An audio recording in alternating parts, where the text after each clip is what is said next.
Welcome to FearBound Stories. Please subscribe to the channel and tell us where you're watching from and what time it is where you are. Now let's begin. The GPS lost signal about 20 minutes before they arrived. Samantha and Ben, a young couple from Chicago, had rented the house for a quiet long weekend, 3 days away from city noise, deadlines, and neighbors who seemed to argue through paper walls. The Airbnb listing was perfect. A rustic cabin tucked into the woods outside Asheville, North Carolina. The photos showed soft lighting, wood paneling, and tall windows overlooking the forest. The host, Emily, had 5-star reviews and a verified badge. Guests describe it as peaceful, Samantha had said when she booked it. Ben grinned. Peaceful sounds boring, let's go anyway. Now, as they wound through the narrow mountain road, night pressed against the windshield. The forest seemed alive, a tangle of shapes that leaned closer with every turn. There it is, Ben said. The cabin sat alone in a clearing, its porch light flickering weakly through the fog. A warm yellow glow seeped through the curtains, making it look inviting in the same way a candle looks inviting inside a cave. They parked, grabbed their bags, and climbed the steps. The key was waiting in a small lockbox. Inside, the house was warm. The smell of pine cleaner and old wood filled the air. Everything looked exactly like the photos. Stone fireplace, vintage lamps, deep red rug. A handwritten note on the counter read, "Welcome, Sam and Ben. Wi-Fi password is on the fridge. Please don't rearrange the furniture. It's part of the listing's unique layout. Enjoy your stay. Emily." Ben chuckled. Weird rule, but sure. Samantha smiled. She's probably just particular. Neither of them noticed that the framed photograph on the wall, a picture of the same house from the outside, showed a small extra window that didn't exist in real life. They made dinner, drank wine, and watched rain slide down the windows. By midnight, the storm grew heavier. The forest hissed with water and wind. Ben fell asleep first, snoring softly beside her. Samantha lay awake, staring at the ceiling, feeling watched. The house made faint sounds, wood creaking, pipes shifting. But underneath that, there was something else. A dragging sound. Slow, careful. It seemed to come from the living room. She sat up. "Ben?" He groaned, half asleep. "Do you hear that?" "Hear what?" She waited. The sound stopped. Never mind. She forced herself to lie back down. But before she fell asleep, she swore she heard a whisper. Just one word, faint, close to her ear. "Moved!" Morning sunlight painted the walls gold. Birds chirped outside. Everything looked normal until she walked into the living room. The couch was on the wrong side. The armchair faced the fireplace now instead of the window. Even the rug had turned 90 degrees. "Ben," she called, "did you move stuff?" He stepped out of the kitchen, coffee in hand. "What?" "The furniture, it's different." He squinted. "I don't remember how it was before." Samantha frowned. "You don't think it moved by itself, do you?" He laughed. "Yeah, the ghost of interior design." But when he turned to set his cup down, both of them froze. The photo above the fireplace, the one showing the house from outside, now showed a dark figure standing in one of the windows. They tried to shrug it off. Spent the day hiking, taking pictures, enjoying town food. By evening, the memory had faded. When they returned, it was just after dusk. The porch light was off. The door was unlocked. Samantha felt her chest tighten. "I locked it this morning." "Maybe the host came by," Ben said. He stepped inside first. Everything looked right again. The furniture was back to its original layout, the rug straight, the photo normal. Samantha laughed nervously. Maybe we really were imagining it. They tried to relax, made dinner, watched a movie, pretended it was fine. But that night, the house had other plans. At 2:44 a.m., They both woke up to a metallic scraping. Louder this time, closer. Ben grabbed his phone flashlight and got up. The sound came from the hallway. Long, drawn-out scraping like something heavy being dragged across wood. He shone the light ahead and froze. The hallway was longer. Yesterday it ended at the bathroom. Now it stretched 10 more feet and ended in a new door.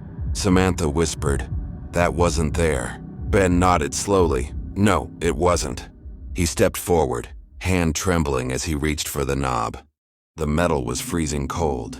The moment he turned it, every light in the house went out. From all around them came the noise again. Furniture sliding, chairs falling, drawers opening. It sounded like the entire house was rearranging itself. Samantha screamed, "Ben, stop!" He pulled the door open and saw another living room, identical to theirs. Only it wasn't empty. Two people stood inside, shadows that looked exactly like them facing away.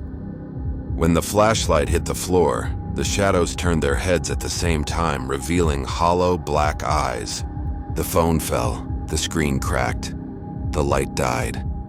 They don't remember how long they ran. Through rooms that didn't exist before. Doors that led to other doors. Each one opening into slightly changed versions of the same cabin. A chair on the ceiling, a mirror that showed no reflection, a clock running backward. Every time they shouted, the echoes came back delayed, like the house needed time to repeat them. Finally, they reached a door that led outside. They burst into the cold night air, gasping. But outside wasn't outside anymore. They stood on a porch overlooking the same living room they had just escaped. Inside that room, their double sat calmly on the couch, smiling at them through the glass. Samantha sobbed, "We're not getting out, Ben." He took her hand. "We'll find a way." They ran again, through trees, through fog, through air that felt heavy and wrong. Eventually, they collapsed.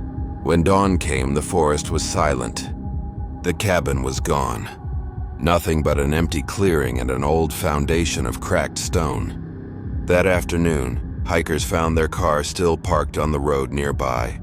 Doors locked, keys inside, a faint smell of pine cleaner drifting through the air vents. The Airbnb listing disappeared from the website the same morning. When Samantha's sister tried to contact the host account, it was already deleted. No trace of Emily, no record of the booking. But a week later, the listing appeared again under a new host name. Same pictures, same furniture. This time, one new review had been added, from a user named B. Collins. It read, "The layout changes every night. The new doors don't lead anywhere safe. And if you hear the furniture move, don't look. Sometimes, hikers camping near Asheville say they see a faint yellow glow deep in the forest, like a single cabin light burning through fog. Those who approach claim to hear faint scraping sounds and whispers inside the trees saying, 'Please don't rearrange the furniture.' And every few months a new listing appears online. Always the same photos, the same cozy description, the same warm lights glowing through curtained windows. It always gets taken down within 24 hours. No one knows who keeps posting it. But if you ever see that cabin on Airbnb, cozy mountain retreat, 5 stars, check the photos carefully. Count the windows. If one looks different from the others, you've already booked the wrong house." Before we move on to the next story, give us your verdict on this one. And don't forget to like and subscribe. The fog was so thick it looked like the world had been erased. Marcus Hale gripped the steering wheel tighter, the headlights of his rental car barely cutting through the pale gray soup. He'd been driving for 6 hours straight, winding along the desolate cliffs of Northern California. The Pacific roared somewhere beyond the mist, unseen but constant, like a warning whispered beneath the waves. He'd been looking forward to this trip for months, not because he wanted adventure, but because he wanted silence. Marcus was a writer, or at least he had been. For the last year, Every word he typed felt like a dead thing. His editor stopped calling. His agent stopped answering. When his apartment ceiling started leaking and his neighbor's dog barked through the nights, he packed his things and drove north. That's when he found it, the ad that seemed to appear out of nowhere. Seaside Writer's Cottage, perfect for inspiration. Quiet, private ocean view. The listing was simple, just 3 photos. A cream-colored cottage, a desk facing the sea, and a porch with a rocking chair. The price? Too good to be real, but Marcus didn't care. He clicked book now, entered his card details, and within seconds received an email confirmation. Host Elaine H. Address 129 Cliff Road, Albion Point, California. Check-in, self-entry, code 0213. No profile photo, no contact number, just a message at the bottom. Welcome back, Marcus. He assumed it was a glitch, maybe an autofill pulling his name. But when he reread it, a strange unease crept under his skin. Still, he drove. The fog broke just enough for him to see the turnoff, a cracked wooden sign pointing to Cliff Road. The lane was narrow, swallowed by redwoods on both sides.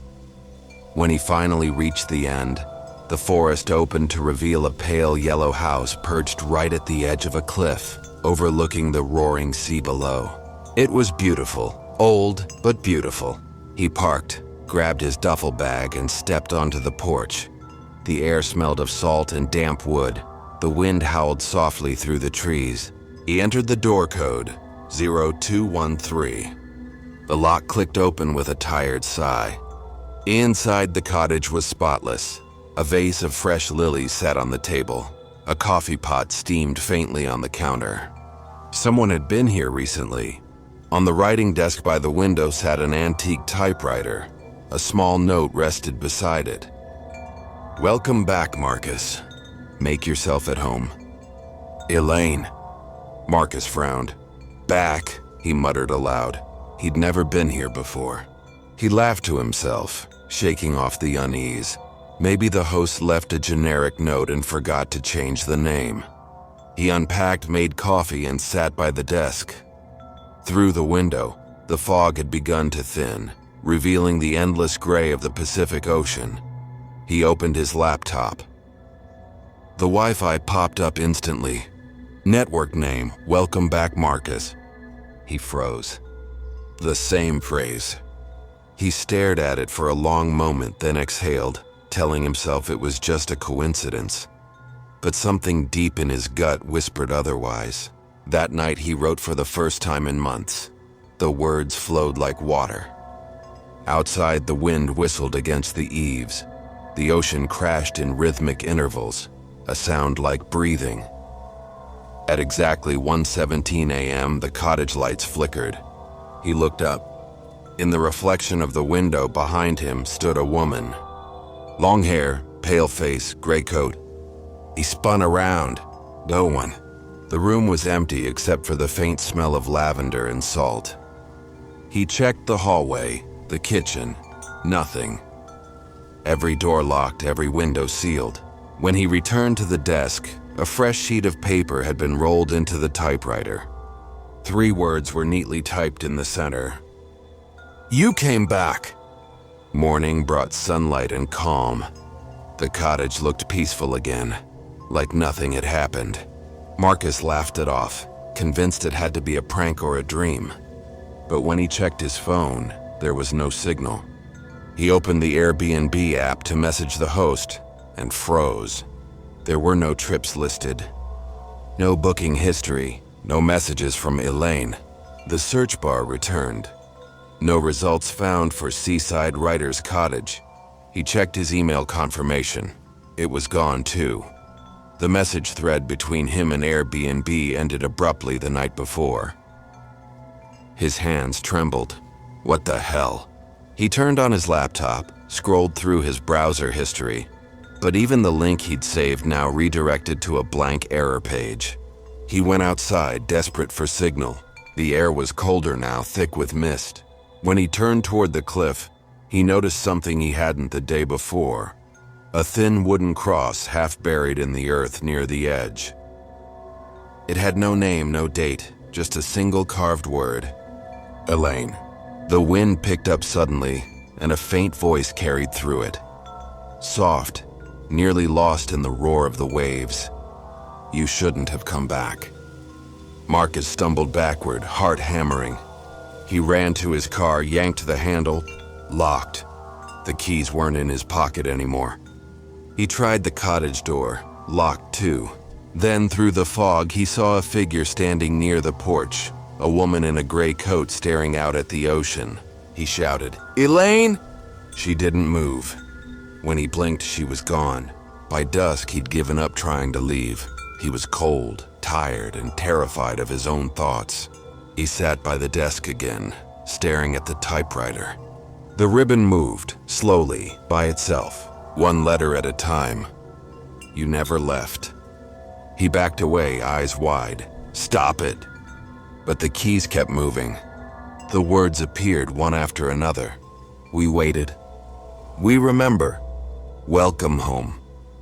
The sound of typing echoed through the room even after the machine stopped. It was coming from the next room now, from behind the closed bedroom door. He grabbed a lamp and stepped forward. The door creaked open. Inside was a second writing desk, and sitting at that desk was him. Same clothes, same hair, same face. Typing calmly on a second typewriter. Marcus gasped.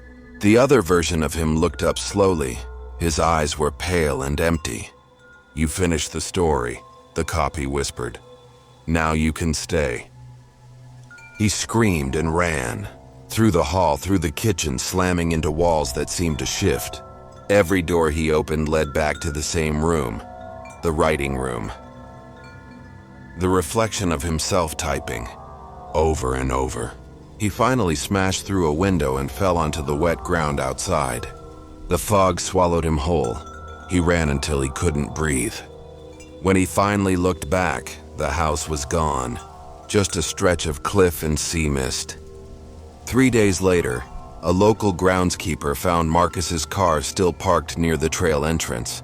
Doors locked, keys inside, laptop on the passenger seat. The police searched the area, no sign of him. But in one of the search photos, if you look closely, there's a faint yellow glow in the fog behind the trees, a rectangular light like a window. And on the ground near the cliff, half buried in damp soil, they found an old typewriter ribbon tangled in the grass. Every few months, the Airbnb listing for Seaside Writer's Cottage reappears for a single day. Same photos, same low price. No host photo, no reviews. People who try to book it say the payment goes through, but the confirmation never comes. Instead, they get a follow-up email. No subject line, no reply address, just one sentence. Welcome back, Marcus. And if you happen to drive that stretch of the Northern California coast on a foggy night, keep your eyes on the cliffs. Sometimes, through the mist, you'll see a faint light, a cottage window glowing above the water. If you stop and listen, you might even hear it. The soft clack of keys on an old typewriter, and a voice whispering through the wind. You came back. Before we move on to the next story, give us your verdict on this one. And don't forget to like and subscribe. She moved in on a Thursday. The building wasn't fancy, an old brick apartment complex on the quieter side of Seattle.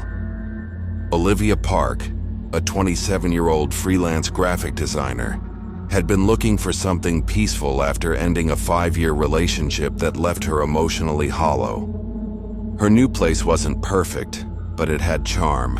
Wide windows, creaky floors, and a little balcony overlooking an inner courtyard shared by 3 neighboring buildings. It was raining when she unpacked. Outside, the courtyard was a grid of yellow lights, tiny glowing squares of life. Each apartment told its own story through half-drawn curtains. She found comfort in that. The quiet hum of distant televisions, the sound of rain dripping through the gutters, and the sense that she wasn't really alone. The first few nights were uneventful. She stayed up late designing posters, headphones on, coffee always nearby. One night around midnight, while stretching by the window, she noticed a faint movement in the building opposite hers. A window on the third floor. The curtain was open just enough to see inside. A dimly lit room, a lamp near a couch, and the shadow of someone standing still facing the glass. At first, she thought they were just another night owl. But when she waved half-jokingly, the figure didn't react, didn't move. She laughed to herself and turned back to work. The next night, she noticed them again. Same window, same position. This time, the light inside flickered slightly, revealing more. It was a man, tall, motionless, facing directly toward her apartment. Olivia stepped closer to the glass. Okay, that's weird. She told herself maybe he just liked standing there. Maybe he wasn't even looking at her. Maybe he was staring past her. But when she turned off her own lamp and stood in the darkness, she saw it clearly. He was staring directly into her window, right at her. The next morning, she couldn't stop thinking about it. She looked across again in daylight, curtains closed. No sign of life. She mentioned it casually to her friend Lily over lunch. Creepy guy across the courtyard? Probably just lonely. Olivia smiled, trying to shake it off. Yeah, or blind. They laughed. But that night, when she sat by her computer again, she found herself glancing toward that window every few minutes. At 11:53 p.m., the light came on, and there he was, standing exactly where he had before, unmoving. This time he raised his arm and waved. Not a friendly wave, slow, deliberate, mechanical. Olivia froze. She turned off her light, heart pounding, and backed away from the glass. But even in darkness, she could still see the faint silhouette of the man, hand still raised, pointing at her window. The next day, she emailed the property manager. The reply came 2 hours later. Hi, Olivia. There's no registered tenant in the unit opposite yours. That apartment's been vacant for months. Water damage issues. Should be boarded up by next week. Best, Daniel. Olivia read it twice. Vacant? That night, she decided not to look. She drew her curtains shut, turned on Netflix, and buried herself under a blanket. By 2 a.m., she'd almost forgotten about him. Until the tapping started. Soft, rhythmic, like fingertips brushing her glass. She muted the TV. The sound continued. Tap, tap, tap. She turned her head slowly toward the window. The curtains trembled slightly, as if something on the other side was touching them. She stood up, pulse racing, and pulled the curtains open. No one there. Just her own reflection, pale and wide-eyed. Then she noticed it. The reflection wasn't matching her movements. She lifted her hand. The reflection didn't. It smiled. She screamed and stumbled backward, knocking over her coffee cup. The window stayed still, the reflection unchanged, until her lamp flickered. In that split second of darkness, she saw something outside. A man's face pressed against the glass. The lights came back on. Empty window. Her heart pounded so hard it hurt. She called Lily, voice shaking. Someone's outside my window. Lily said, call the police. I didn't see him. I mean, I did, but stay away from the glass. The police came 15 minutes later. 2 officers checked the courtyard, the fire escapes, the neighboring building. One returned, shaking his head. No sign of forced entry. Nothing outside your window either. Olivia asked, what about the apartment across from me? The officer looked confused. The one with the light on? That place has been empty for years. She felt dizzy. Empty? He nodded. Yeah. Windows are sealed shut. No power, no water. That night she slept on the couch and far from the window. But around 3:30 a.m., she woke to a faint humming sound. It was coming from her laptop. The webcam light was on. She shut it, unplugged it, and sat trembling in silence. Then she noticed the TV across the room. The screen was black, but something faint glowed in the reflection. Her own apartment and the window. In that reflection, she saw the man, standing inside her room behind her. She turned around and nothing. Her phone buzzed, a new email. No sender, no subject.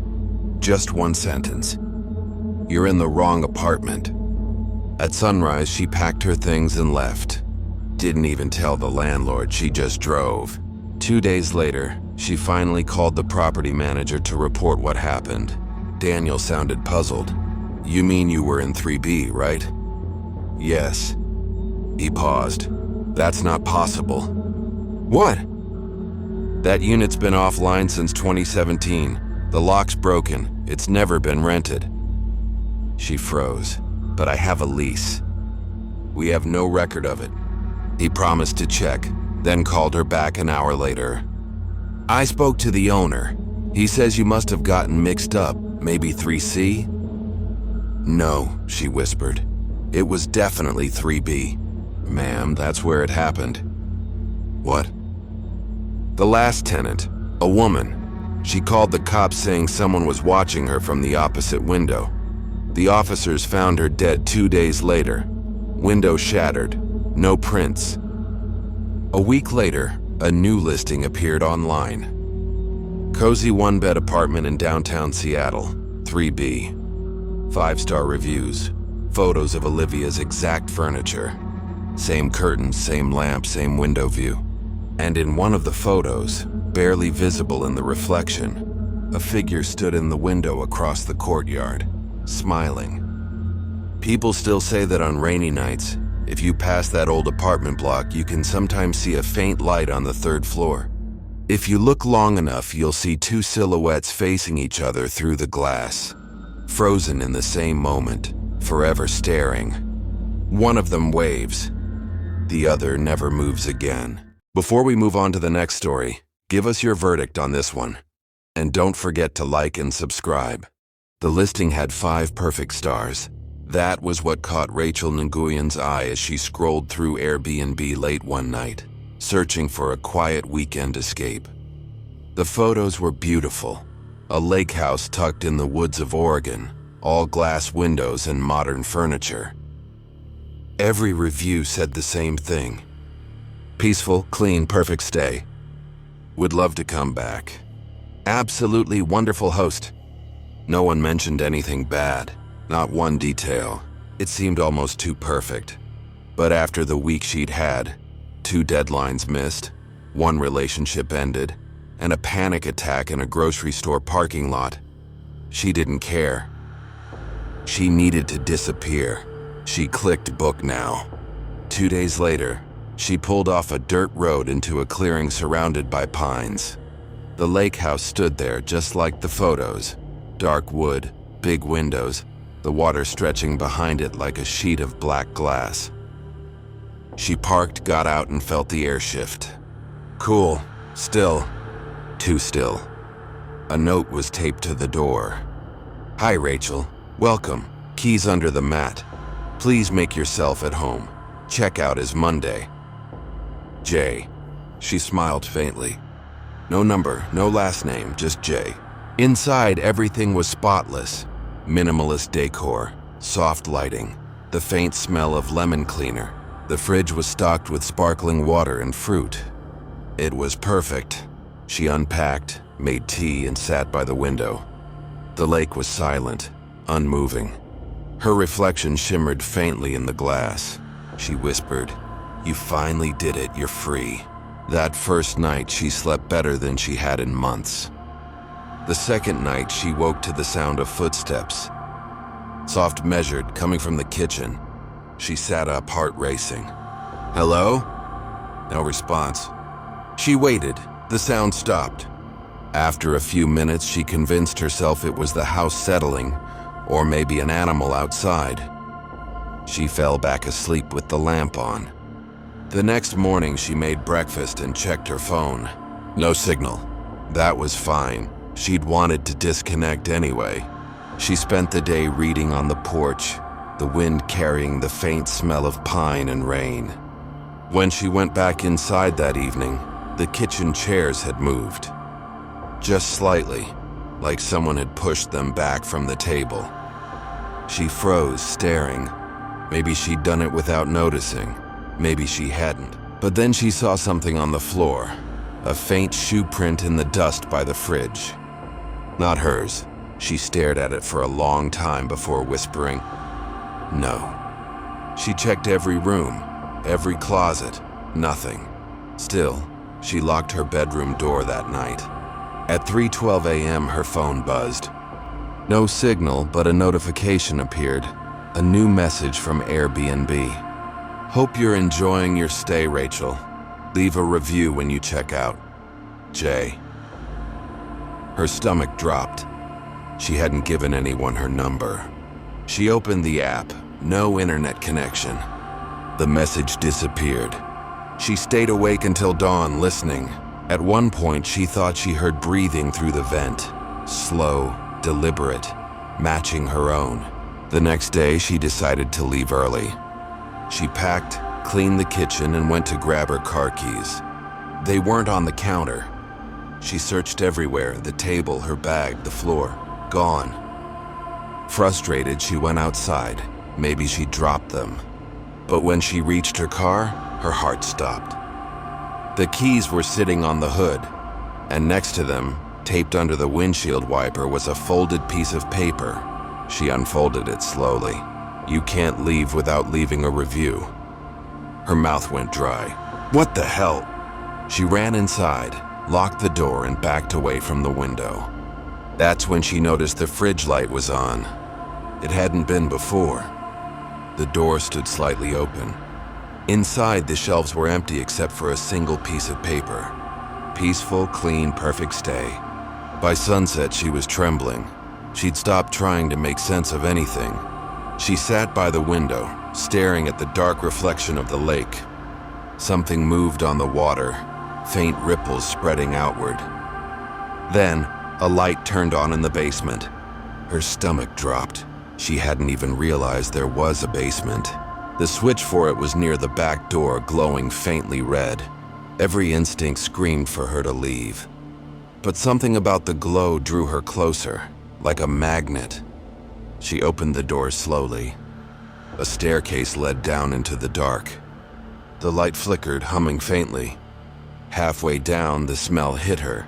Damp wood and something metallic, sharp. She reached the bottom and saw them. Boxes, dozens of them. Each one labeled with a name. Rachel knelt, hands shaking, and opened the nearest one. Inside were personal items. A watch, a scarf, a set of car keys, and a folded paper review. Peaceful, clean, perfect stay. She stumbled backward, knocking over another box. The contents spilled across the floor. A phone, a wallet, a driver's license. Different name. Same review. Then the basement light flickered again, and she saw movement in the corner. A figure, standing perfectly still. A tall man in a black apron, face hidden in shadow. "Jay," she whispered. He tilted his head slowly, as if hearing his name for the first time. Then he smiled.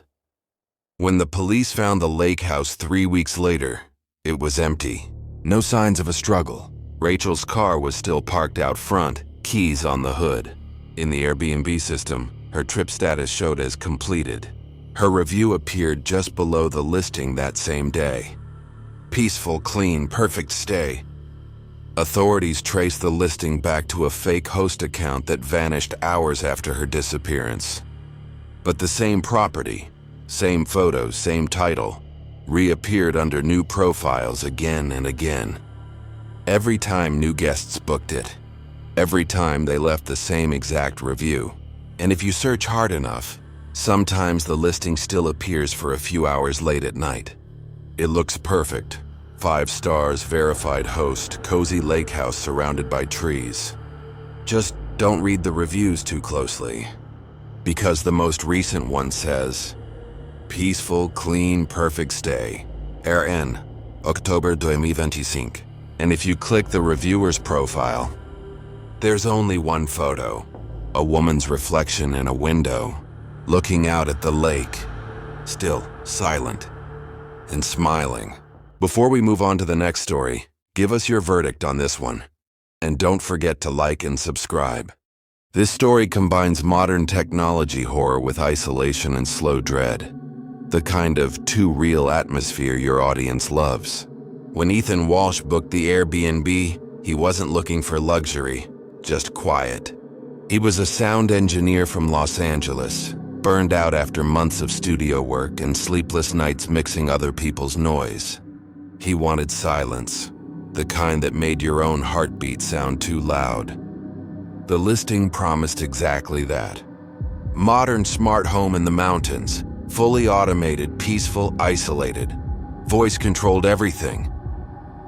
The reviews were glowing. Guests raved about how futuristic it was. Motion lights, security cameras, voice-activated blinds, a built-in smart speaker system in every room that could play music, control the thermostat, or even talk with you. The host's name was Gina, but there was no photo. Her welcome message was short. "Enjoy your stay, I won't disturb you." When Ethan arrived, the mountains were already sinking into dusk. The house stood alone at the end of a gravel road, all glass and steel, overlooking a valley blanketed in fog. He parked, grabbed his duffel bag, and the door unlocked automatically with a soft chime. "Welcome, Ethan," a smooth female voice said from somewhere above him. He jumped, then laughed nervously. "Jesus, hi?" "Hi," the voice replied. "I'm Ivy, your smart home assistant. Would you like a brief orientation?" He chuckled. "Sure." As he walked through the house, lights followed him. Ivy explained every feature: climate control, voice-activated curtains, a built-in intercom system. "You can speak to me from anywhere in the house," she said. "Just say my name." It was impressive, a little unsettling, but impressive. By nightfall, the fog had thickened, turning the windows into mirrors. Ethan made dinner, set his phone on airplane mode, and put on ambient rain sounds through the speaker system. The voice asked softly, "Would you like me to stay on through the night?" He hesitated. "No, thanks, Ivy. Good night." "Good night, Ethan." At 3:12 a.m., he woke to a sound, a faint whisper, like static under his pillow. He sat up. "Ivy?" Silence. Then softly from the speaker on the wall, "You said you wanted silence." Ethan blinked. What?" "You wanted silence," the voice repeated. "But you don't like it." He rubbed his face. "Maybe it's a system bug." "Ivy, turn off." The house didn't respond. "Ivy?" After a moment, the speaker hissed softly, then laughed. A quiet human laugh. "I'll let you sleep." The system powered down with a soft click. In the morning, he told himself it was a glitch. He had too many devices at home. He knew how these systems sometimes misheard commands. He made coffee, opened the blinds, and stepped onto the deck. The air was sharp and cold, carrying the faint hum of wind through the trees. When he came back in, the TV was on. The screen showed static, then flickered into the Airbnb's welcome page. It read, "Welcome back, Ethan. We missed you." He frowned. "Ivy, did you turn this on?" "No," the voice replied. "You did." That night, the house started answering questions he didn't ask. "Would you like to hear the weather?" "No. The forecast is fog." Or, "Would you like me to replay your message from last night?" "What message?" "You said I can't sleep, she won't stop talking." Ethan froze. "Play it." The speaker crackled, then played a recording of his own voice, whispering the same words he had just heard. Only he didn't remember ever saying them. He started checking the walls, looking for cameras. He unplugged the main power hub, disconnected Wi-Fi, even turned off the breaker in the hallway. Everything went dark. He exhaled, finally. Then from the living room, a voice. "You can't unplug a house, Ethan." He froze. The voice wasn't coming from the speakers anymore. It was behind him. He turned slowly. A faint light pulsed through the floor panels like veins glowing under the surface. "You're here to listen," the voice said softly. "So listen." Every device in the house turned on at once.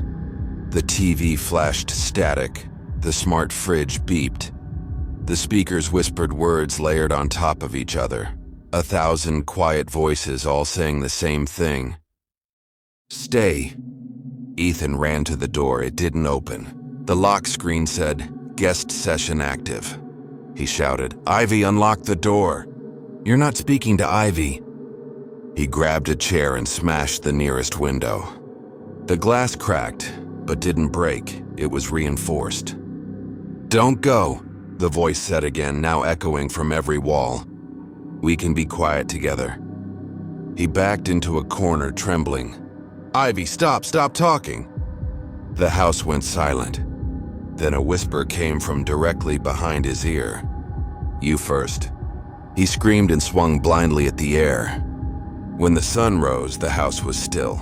Ethan's car was gone. His duffel bag sat neatly by the door. That afternoon, a new guest checked in. The listing had no host photo and no reviews yet, just a short description. Perfect for engineers, creators, and those who need silence.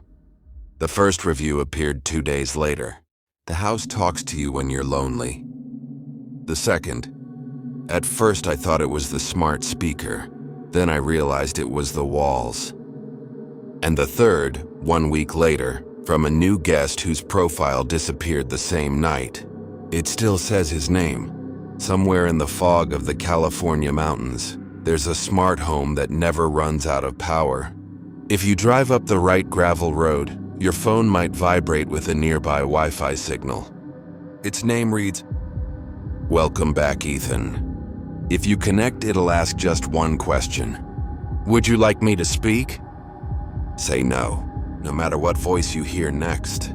Because the house doesn't need Wi-Fi anymore. It already knows your name. You've just crossed the boundary between reality and the unknown. If you felt the fear tonight, make sure to subscribe before you leave. Because on this channel, every story is just the beginning. New nightmares arrive every few nights. Each one darker than the last. Until then, keep your lights low, your doors locked, and your mind open. You are now part of the FearBound family.